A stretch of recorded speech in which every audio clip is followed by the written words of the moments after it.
간단하게 좀 자기소개 부탁드리겠습니다. 네, 저는 커리어가 여러 가지가 있었는데 전기공학부로 시작을 했죠. 전기공학부로 들어와서 전기과 일을 하려다가 대학 때 이제 컴공 수업을 듣다 보니까 컴퓨터가 재밌어서 이제 컴퓨터 쪽을 하고 그러고 이제 석사까지 컴퓨터 쪽으로 하다가 이제 병역 특례를 하면서 DB 개발자로 좀 커리어를 쌓기 시작했고요. 그러다가 이제 중간에 알파고가 나오면서 그걸 계기로 이제 딥러닝을 좀 해보고 싶다 해서 AI 쪽 연구 개발을 하는 쪽으로 틀어서 지금은 이제 AI 연구하고 매니징까지 하고 있는 네, 덕이라고 합니다. 경력이란 거를 어느 정도 기간으로 봐야 되는 거예요? 보통은 이제 회사에서 치는 경력은 석사 포함으로 하고 있어서 그렇게 치면 10년 정도 되는 것 같아요. 사실 알파고가 나오기 전에부터 이렇게 관심을 가지신 거잖아요.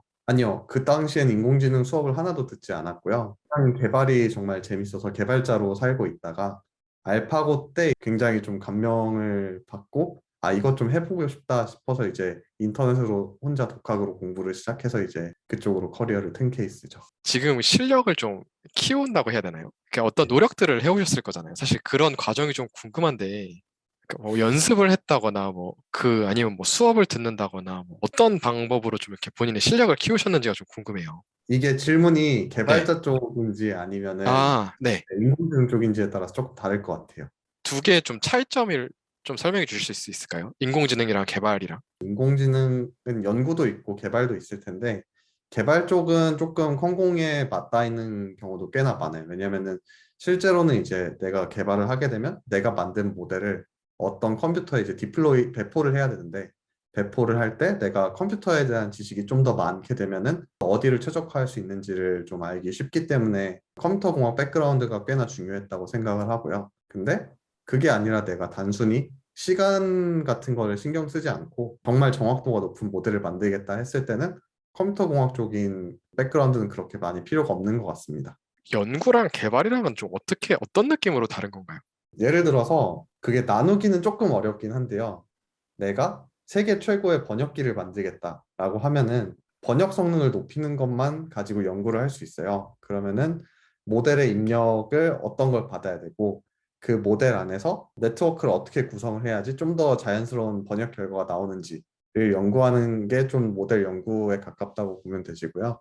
그런 경우엔 이제 번역 결과가 잘 나오는 데만 중점을 두기 때문에 뭐 10초, 20초가 지나서 나와도 아, 이건 괜찮네라고 하면 되는 거예요. 근데 실제로 배포, 개발을 해서 이제 서버에 올리고 사용자가 쓰게 하기 위해서는 구글 번역기 쓰는데 누가 10초 있다가 나온다라고 하면 아무도 안 쓸 거잖아요. 네, 그런 것도 이제 최적화를 하는 거를 좀 더 개발에 가깝다고 보시면 될 것 같습니다. 아까 처음에 말씀하실 때 다양한 커리어를 경험을 하셨다고 하셨는데 어떤 거를 하셨는지 좀 소개해 주실 수 있을까요? 학부생 이후 그냥 직업부터 시작을 해도 될 것 같아요. 네네네네. 처음에는 이제 병역 특례를 알아보다가 데이터베이스 만드는 회사 이게 조금 애매한데 DB 회사라고 하면은 보통은 이제 이미 있는 오라클 DB를 가지고 뭔가 내가 데이터베이스를 설계하는 것을 생각하기가 쉬운데요.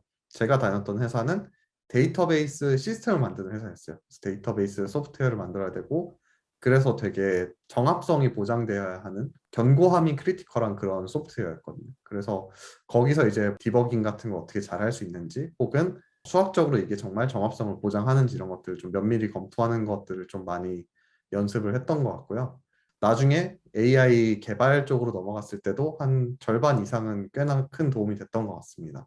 그리고 AI 쪽은 이제 독학으로 시작을 하긴 했었는데 요새는 굉장히 AI 생태계가 좋은 점이 그 선두주자들이 자기들이 코스도 만들고 자기들이 만든 모델들을 다 공개를 하고 있어요. 그래서 구글 같은 경우도 자기네들이 만든 모델이 어떻게 생겼는지 다 공개를 하고 있거든요.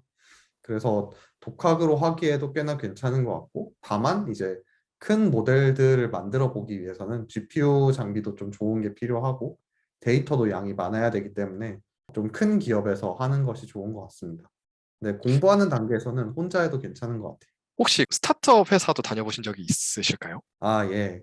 오늘 소개해주신 그 박태균 씨와 같은 회사에서 같이 일을 했었고요. 거기에서 한 반년 조금 넘게 일을 했다가 그때 퇴사하고 이제 다른 쪽으로 옮겨가게 됐습니다. 궁금한 게 그러면 지금 스타트업 경험도 있으시고 대기업 경험도 있으신 거잖아요. 그 개발자 입장에서 그 두 개 차이를 좀 어떤 느낌으로 다른지 좀 알고 싶어요. 장단점을 가지고 좀 얘기를 하면 좋을 것 같은데요. 스타트업이나 대기업이랑 장단점이 좀 분명하게 갈리고 분명히 내가 선호하는 그런 타입에 따라서 어떤 게 더 좋은 회사인지는 본인이 결정을 해야 된다고 생각을 해요. 스타트업 같은 경우는 내가 자유롭게 개발 환경을 세팅할 수도 있고 좀 더 프로세스가 정립되지 않았기 때문에 좀 불필요한 것들을 좀 쳐내가면서 빨리빨리 일을 해볼 수 있다는 장점은 있습니다. 근데 대신에 이제 내가 뭘 잘 알지 못하면은 이게 정말 맞는 방향인지 피드백을 줄 동료들도 부족하기도 하고 그런 면에 있어서는 좀 많이 부족하고요. 반면에 대기업은 프로세스는 조금 답답할 수 있어요. 이거 하려면 누구한테 허락을 받는다든지 뭐 결제를 받는다든지 그런 것들이 있는데 대신에 이제 수준 높은 동료들이 많이 있고 그 사람들이랑 같이 협업하면서 많이 배워나갈 수 있는 그런 기회들이 좋은 것 같습니다. 저 친구 중에도 코딩 쪽 하는 친구가 있는데 그 친구가 말하기에 그 코딩의 유행이 굉장히 빠르게 바뀐다고 들었어요. 그러면은 제가 드는 생각이 소프트웨어 쪽에서 가지는 학위의 의미가 어떤 건지 좀 궁금하더라고요. 그게 학계에서 소위 생각하는 컴퓨터 공학이랑 실제 필드에서 하는 일이랑은 좀 괴리감이 있다고 저는 생각을 하거든요. 그래서 수학적으로 좀 엄밀한 코딩을 해야 되는 회사라던가 아니면 좀 더 최적화가 많이 절실한 곳을 가게 되면은 학계에서 쓰이는 어떤 컴퓨터 공학 같은 것이 충분히 의미가 있는 일인 것 같아요. 근데 만약에 뭐 그냥 대기업, 뭐 네이버나 카카오나 뭐 네카라쿠베라고 하죠. 그런 기업들에 가서 일을 하게 된다면 물론 거기도 최적화가 굉장히 크리티컬한 팀들도 많기는 한데 실제로는 이제 하게 되는 게 어떤 입력이 있을 때 어떤 출력이 나와야 된다. 그리고 이것의 조건이 뭐 몇 초 이하로 나와야 된다. 이런 조건에서는 그렇게 막 아름답게 뇌를 쥐어짜면서까지 코딩을 할 필요는 없는 것 같아요. 그래서 실제로 현업에서 그런 것들이 엄밀하게 쓰이고 있냐라고 하면은 그거는 케바케고 제 생각에는 아까 말씀하신 여러 가지 트렌드가 바뀐다는 거는 이제 코딩할 때도 프레임워크를 많이 사용을 하게 되는데 어떤 거냐면은 내가 C++ 개발자였는데 파이썬이 뜬다. 파이썬으로 뭐 좋은 라이브러리들이 많이 생기고 내가 그걸로 코딩을 해야 된다 하면은 그쪽으로 갈아타야 되는 그런 이슈들이 있어요.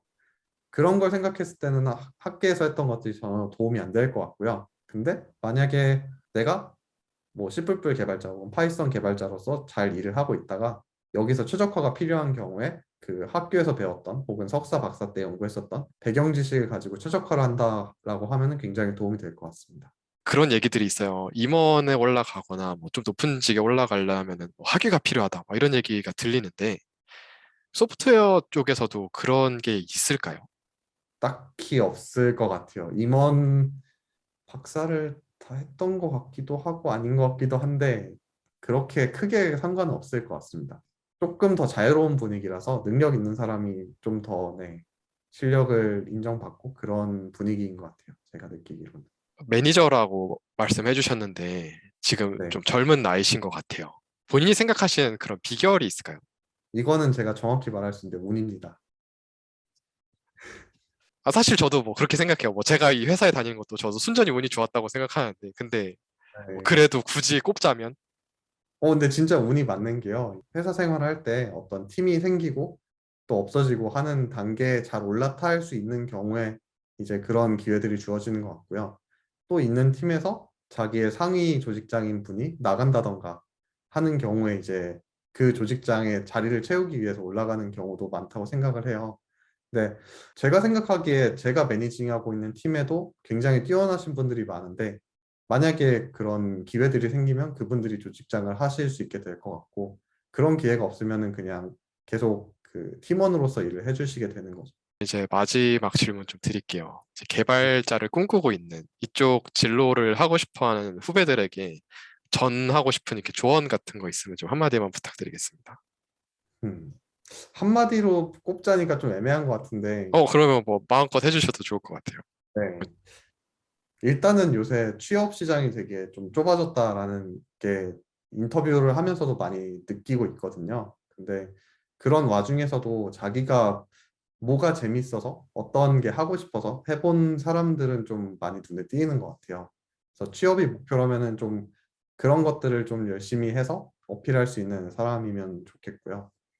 그리고 개발자 시장은 계속 커나가고 있는 것 같고 수요가 계속 많아지고 있는 상황이라서 문을 두드리면 열릴 것 같다.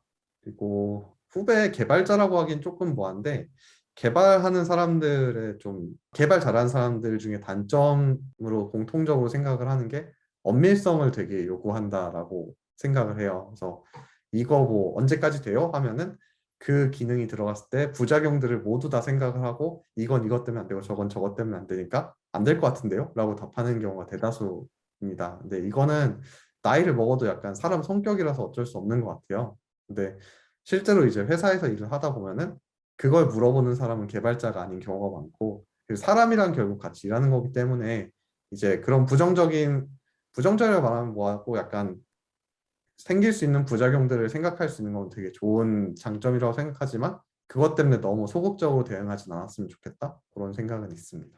아, 네. 정말 감사합니다. 오늘 여기까지 하겠습니다.